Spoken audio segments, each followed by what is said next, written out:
Mike Lindell's so-called cybersecurity expert, election expert, whatever the heck he's labeling him these days, admitted in a recent interview that he also has now had his cell phone taken after he, in his words, went to the potty at the airport. So here is the man, Douglas Frank, Dr. Douglas Frank, talking about having his cell phone seized as part of the ongoing investigation into Tina Peters. Take a look. Night that they were waiting for me, and it's as I walked up to them, you get off the plane, you go to the potty. That's what you do. And so as I came out of the potty, there they were, two guys standing there waiting for me, and I looked at them, and they looked at me, and I knew it was them, and they knew that I knew that they knew that I knew that it was, that's why they were there.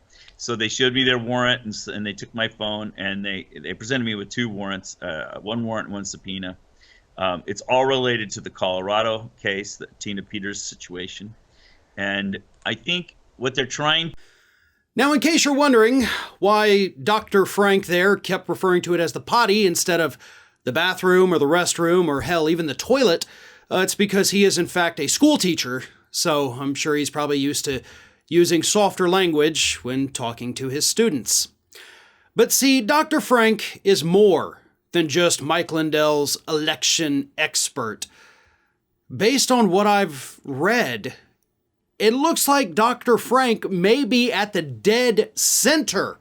He could actually be the mastermind of Mike Lindell's entire operation, including the alleged crimes that Tina Peters committed.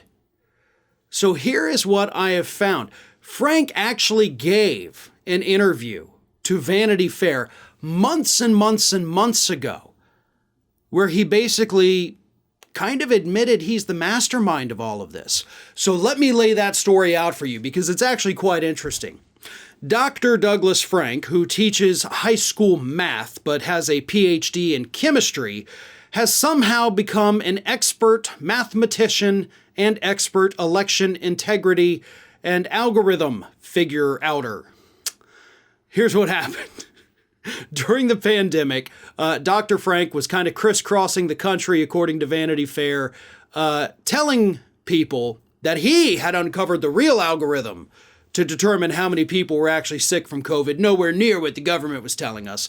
So right there, he was already in on that conspiracy. That, they're lying about the COVID numbers. No, they weren't. If anything, they were downplaying them.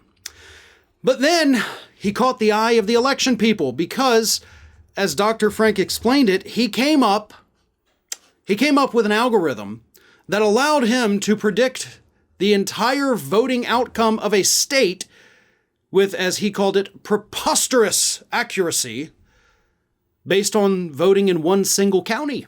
So that's pretty amazing. You could take one tiny snapshot of an entire state that's not even representative of an entire state, and he said he could tell you how everybody in the state voted based on that. Wow. Let me read this, because this is nuts. This is nuts. And here's what he told Vanity Fair. This is how the whole thing worked.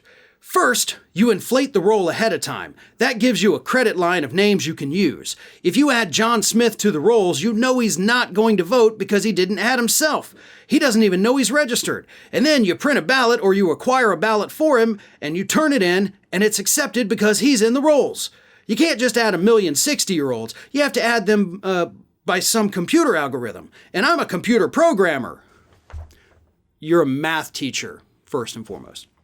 I understand all these algorithms, so I figured out the algorithms that they were using to, first of all, inflate the rolls, and then, second of all, decide who to vote for. So that was his theory. But he needed to test his theory, right? And then he found Tina Peters through a series of events that happened. One of them, of course, in Colorado, where Tina Peters was a Mesa County election clerk. She attended one of his events, and one of his associates kind of helped put them together. And as he tells the story, Tina Peters was incredulous when he first started talking about this fraud. She didn't believe him one bit. But then he was able to convince her. And that's where his possible criminal liability comes into play here. Because he is the one, according to him, according to this interview he gave to Vanity Fair, he is the guy that told Tina Peters that she needed to go in and copy the data off of those voting machines. You know, the very thing that she is facing criminal indictments for. Felony charges.